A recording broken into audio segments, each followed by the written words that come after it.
Yes, sir, baby. We're back at it again with Learn from the Pros, and my word, I am hyped to be here because we have a ton to talk about today. And this episode spans across all 3 game modes. We're going over different SnD strategies, how to bait and trade kills, how to play as a team to break hardpoint hills, how to play with your teammates to break those hills, and the patience that it takes to win gunfights in Call of Duty. So we have a lot to go over today, and I am very excited to do it. So without further ado, let's get right into this one. Let's go. Alrighty, so our first clip here is from an SnD FaZe v Seattle, and this is a big time round for Atlanta FaZe that they need to win. They're down 5-4 in round 10 against the Seattle Surge on raid.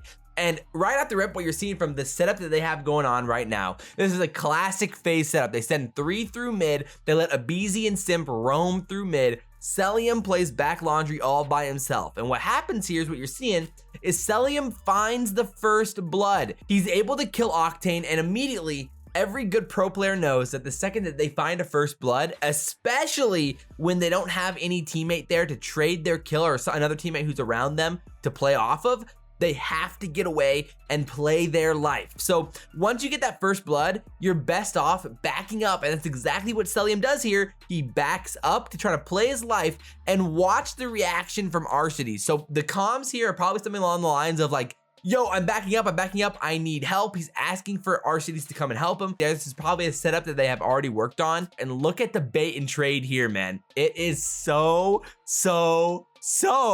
good. Cellium gets shot, he slides into kitchen, and immediately Arcities is channeling out of kitchen to find the kill. That is the classic bait and switch right there. That's what you hear every CODcaster talking about, every COD personality, myself, talking about all the time. And this is a dramatic example of that. FaZe does that incredibly well. They use that first blood to their advantage. They work through the round, they find the kills, they win the round, and they make it happen in an awesome round there, Search and Destroy as a whole. So you can definitely learn from the pros about how FaZe played that. And again, like in a normal environment, that's some big time communication between you and your teammates, or some big time mini map awareness from you and your teammates. That the instincts to rotate back after finding that first blood and playing with your teammate is everything. The untradable first blood can be the difference in any given Search and Destroy round, and FaZe does that incredibly well. Let's head on to clip number 2. Alrighty, so now we're talking about the patience that's required to be dominant in hardpoint, and this is an incredibly dramatic example of that, but it's so good. So we're on Moscow hardpoint, Paris versus OpTic. The rotation here from P2 to P3 can be incredibly difficult, and breaking P3 can be tough for teams, especially if you are getting spawned way back on the map on P2. And that's kind of what's happening here to Paris. The whole team ends up going down except for Skrapz. And what you're seeing here is the patience from Skrapz on the flank. He's just laying here on the staircases, playing his life, waiting for his teammates to get into position, because he knows once his teammates get back to this spot, they will 100% win these gunfights and basically surprise OpTic and take the back of the spawn here. And not only that, it's helping block the spawn, so once they find some kills, it should spawn OpTic out back behind Eskies or somewhere near P2, and that's great time that Paris can capitalize on here. So again, the incredible patience from Skrapz, which is something that amateur players desperately lack, including myself. I would be very surprised if I made this type of patient play waiting for my teammates like this. But again, the difference that this has, because right now OpTic is looking for Skrapz. So like, yo, where is Skrapz? And it doesn't allow them to push up the map and create more map control. So just Skrapz doing this gives Paris so much time and so much more map control than they would have had otherwise. If he just throws his life at the hill, goes down, that's 4 dead, and OpTic can push out and create map control. The difference is insane. Paris probably never even breaks into this hill. Instead, they have the incredible break like what you guys are seeing right here, and they make it work, and they go up pretty heavy against OpTic in that game, even though it doesn't end up working out for him. Of course, shout out Foremost Comms, which we'll probably talk about in a different video. But my word, overall, an incredible clip. Again, that patience is crucial for you and for your team and as a whole, just in general, and it's incredible. So let's head on to clip number 3. Alrighty, so this one's also from the OpTic Paris series, but this time it's on Control.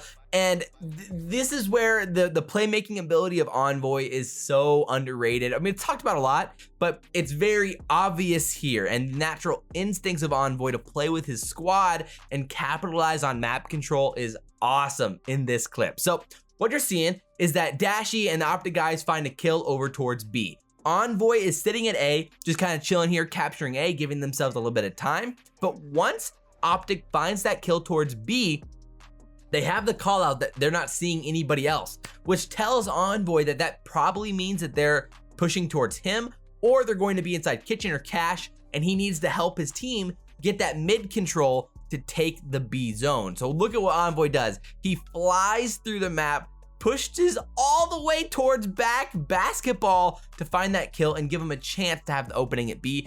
Obviously, they don't capitalize on this, but because Envoy actually lacks a little bit of patience there at the end where he pushes into basketball, what you would hear is the caster saying, Mercat saying that he's lacking a little bit of patience, waiting for Dashy to get to the zone. And that's what happens. And so he played it perfectly right until the end, which is tough. But at the end of the day, that natural instinct play to push through mid and play with his teammates and not just waste his life at A is incredibly valuable. And that mini-map awareness, that communication with your teammates is everything. And Envoy does that unbelievably well in this situation. As a player yourself, you have to prioritize playing with your teammates. Obviously, it helps that Envoy is able to understand that timing and he knows that he has the time to be able to slip through A towards mid, but those are things that you can work on in matches and be very aware of and prioritize playing off your teammates and the information that your team currently has. That is unbelievably great from Envoy. So this next clip is from the Listen In the OpTic Seattle series, and this one is so good, man. The retake of P4. P4 on Raid, if you didn't watch my spawns video on Raid from a while back, I highly recommend it, but P4 on Raid is incredibly difficult to break because of the spawns and how a lot of teams are really good at playing the setup on P4.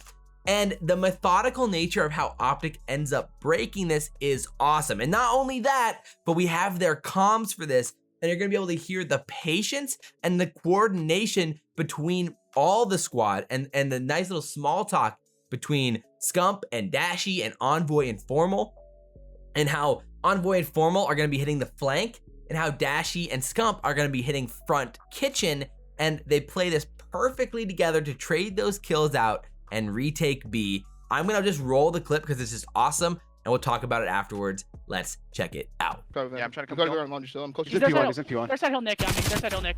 Not weak. He's outer hill. Outer ring. Outer ring. Front. I'm gonna hit laundry. Hit laundry with me, Dylan.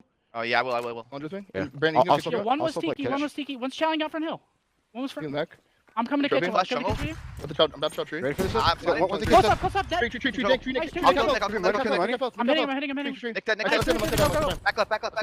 I got time. Yo, someone. I have kitch. I'm looking water, Seth. Dude, it's so good. It's so good. Again, the pinches at kitchen. Originally, how you saw that their setup was a little bit wacky, and how Envoy was in ring all by himself, Scump was on water stairs all by himself, and then Formal rotated over to play with Envoy, Scump rotated over to pinch inside kitchen together. That coordination and that slow play is something that almost every single amateur team does not have, and that is oftentimes the difference between what pros are able to do on the map and how good they are at breaking hills, and the ability that they have to play off of each other to coordinate those breaks is unbelievable. And again, they just take their time with it. They're not stressing about giving up those 15 seconds or whatever it is at the beginning of the hill.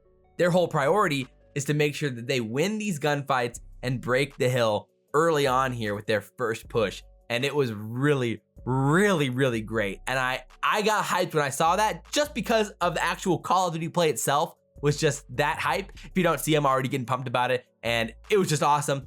Again, the patience there that we have to have individually, like myself and you out there have to have individually, and the ability to play off of your teammates. Hopefully in league play, you can really work it with your teammates to prioritize playing with them, and coordinating and timing those pushes is the ideal situation.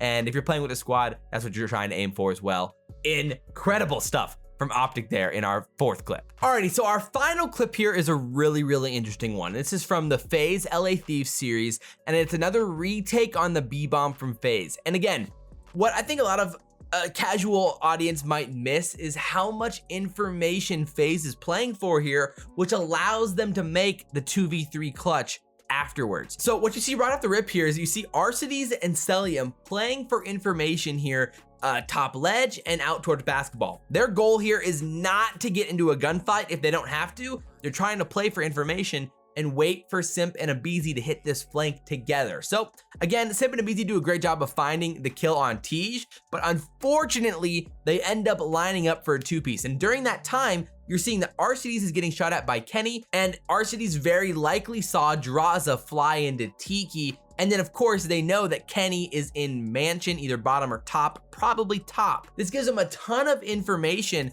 about where they need to look and how they want to approach this. And you can see the methodical nature in which RCDs and Cellium end up pushing this together. So if you pause it right here, you can see that RCDs is shooting at Venom, who's laying behind the bomb. They for sure know that Kenny is back mansion, considering he just got the two-piece.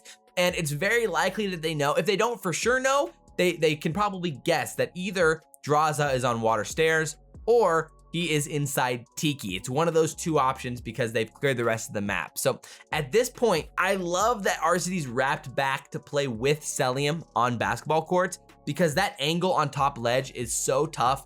Unless you're willing to ego chow Kenny on top mansion, it puts you in a really, really tough spot to try to retake otherwise. And so RCD's, again, how they play this is that Cellium is watching over RCD's and RCD's is watching over Cellium as they slide out to get positioning on Tiki. And how they play their lives here is so good, man. So Cellium just keeps his eyes right on that head glitch where Venom's going to peek. Venom peeks up, bang, dead. Immediately, Cellium is checking on Tiki because that's the next most likely area where an opposing teammate could be. So he jumps out. Luckily, he doesn't go down. He only gets shot, but his goal was never to challenge that with a gunfight. His goal was only to right there, play his life and try to stay alive. And then RCDs comes out to trade that kill. Another bait and switch, just like we saw earlier in the first example, in the first clip. Again, also with Cellium and RCDs. And this is what makes FaZe so nasty. And immediately after RCDs finds that kill, they have about 16 seconds left. They know that Kenny's gonna have to check this bomb at some point. So they're just watching top and bottom mansion, playing for that gunfight, and bang, they win it. Insanely good 2v3 retake based off the information that they played patiently for early on in the round.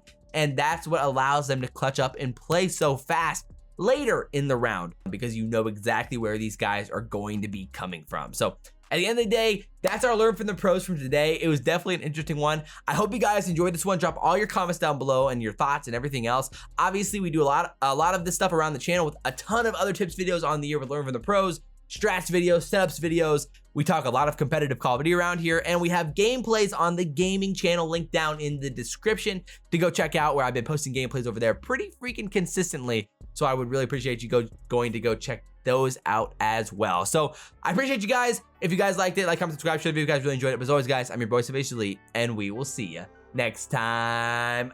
I'm out.